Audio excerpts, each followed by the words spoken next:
Digestro, seu podcast genial de resumos, resenhas, ampliar seu repertório intelectual. Pega a ideia, leva adiante, mas saber em cada instante. Digesto, conhecimento essencial.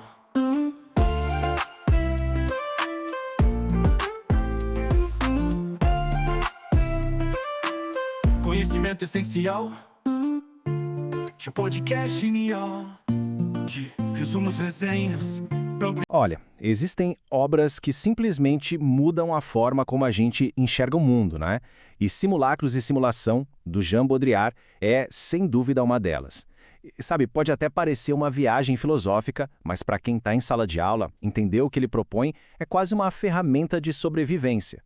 É fundamental para decifrar o mundo de hoje, o mundo dos nossos alunos e o nosso também. Então, vamos mergulhar fundo nisso. O Baudrillard já começa o livro com um verdadeiro soco no estômago, com essa citação aí. Ela vira de ponta cabeça a nossa noção de verdade. O que ele está dizendo aqui? Basicamente que a nossa preocupação com verdade versus mentira talvez esteja errada desde o começo. O grande lance não é mais a mentira que esconde uma verdade, não. O problema é quando a própria verdade é usada para esconder que, bom, não tem mais nada ali embaixo, nenhum chão firme. E é essa ideia radical que vai ser o fio condutor de toda a análise dele. Para deixar isso mais claro, ele pega emprestado uma fábula do Jorge Luis Borges. Imagina só, um império que cria um mapa tão detalhado, mas tão perfeito, que ele tinha o mesmo tamanho do território. Cobria tudo. Com o tempo, o império ruiu e o mapa foi se desfazendo, sobrando só o território. A lição era clara, o território vem antes do mapa, certo? Bom, Baudrillard diz não mais.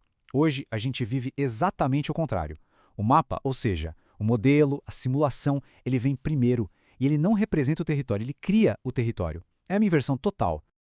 Então, o nosso roteiro para entender essa jornada vai ser o seguinte: a gente começa com essa história do mapa e do território, depois vamos passar pelas fases da imagem, que é o coração da teoria dele, daí a gente chega no conceito de hiperreal, vamos ver como a simulação afeta tudo e, por fim, refletir sobre o que isso significa no que ele chama de deserto do real.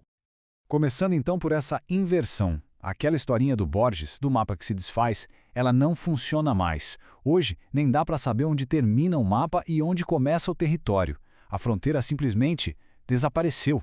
A simulação deixou de ser uma cópia de segunda categoria. Ela virou a própria fábrica do real. E é aí que entra o conceito mais famoso dele, o hiperreal. O que é isso? É um real gerado por modelos, sem uma origem, sem uma raiz no mundo de verdade. É produzido a partir de códigos, de dados, o que poderia chamar de células miniaturizadas, matrizes e bancos de memória. E aqui está o pulo do gato. O hiperreal não precisa ser verdadeiro, ele só precisa funcionar. É como uma cópia perfeita de algo que nunca existiu. O real mesmo, o original, foi substituído pelos seus próprios sinais. Ok, mas como é que a gente chegou nesse ponto? Baudrillard propõe uma espécie de história da imagem, dividida em fases. É como se a imagem fosse evoluindo, ou melhor, se transformando. E se a gente entende essas fases, a gente entende o caminho que nos trouxe de um mundo que representava a realidade para um mundo que simula a realidade. São 4 estágios. Primeiro, a imagem era um reflexo fiel. Depois, ela vira uma máscara que distorce a realidade. No terceiro passo, a máscara passa a esconder que não tem mais realidade nenhuma ali atrás. E por último, ela se torna completamente independente, um simulacro puro. Vamos olhar cada uma dessas fases com calma. A primeira fase é a da boa aparência. Aqui, tudo certo. O signo é um reflexo honesto da realidade profunda. Pensa num retrato realista ou num mapa geográfico preciso. A gente acredita que o signo e a coisa real têm uma conexão sagrada, inquestionável. Por isso o Baudrillard chama de ordem sacramental. Aí a coisa começa a complicar. Na segunda fase, a imagem vira uma má aparência. Ela já não reflete fielmente, ela mascara e perverte a realidade. A realidade ainda existe, em algum lugar, mas a imagem dá uma bela distorcida nela. É o campo da ideologia, da caricatura. Baudrillard associa isso à ordem do malefício, como se a imagem jogasse um feitiço para corromper a verdade. Agora, atenção, porque aqui está o ponto de virada. A terceira fase. A imagem agora finge ser uma representação, mas ela mascara a ausência de uma realidade. O signo quer nos fazer acreditar que aponta para algo, mas, no fundo, não tem nada. É pura feitiçaria, um truque de ilusionismo para a gente ver o que não existe. E chegamos na quarta e última fase, o simulacro puro. Aqui, a imagem corta qualquer laço com a realidade. Ela não reflete, não mascara, não finge, ela simplesmente é. Ela gera seu próprio universo hiperreal, tornando-se ela mesma o original. A persona de um influenciador digital talvez seja o exemplo perfeito. Não representa uma vida, é a própria vida, gerando efeitos reais. Bem-vindos à era da simulação. Com essa base teórica, a gente pode explorar o que significa viver no hiperreal, nesse deserto do real, uma expressão bem forte que ele usa. E para não ficar só na teoria, vamos pegar alguns exemplos que o próprio Baudrillard usa, que são geniais.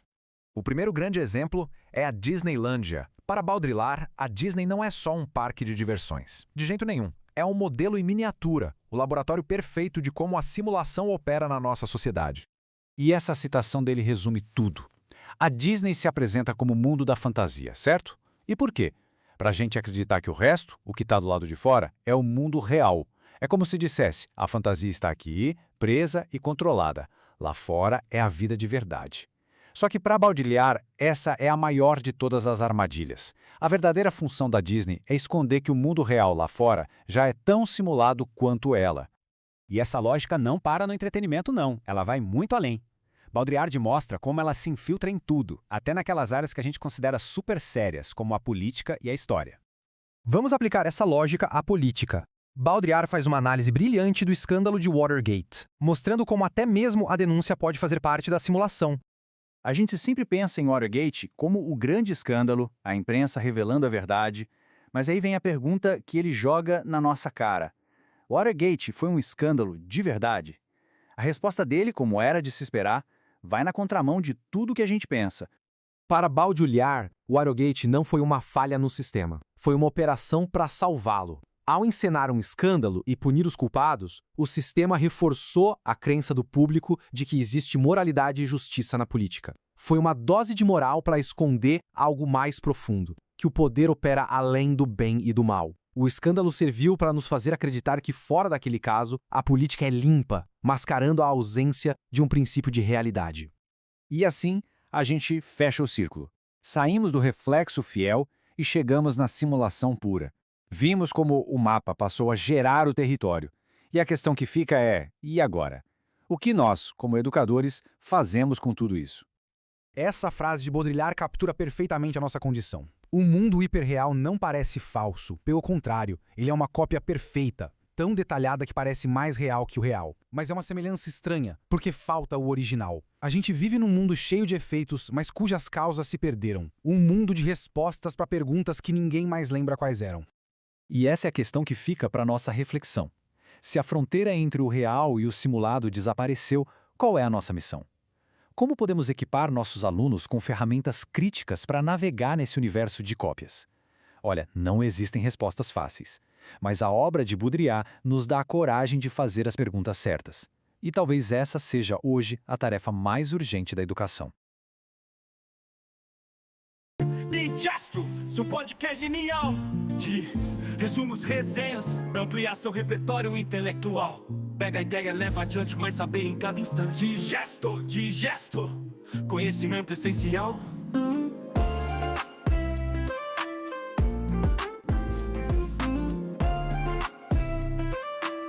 Conhecimento essencial. Seu podcast genial de resumos, resenhas, pra ampliar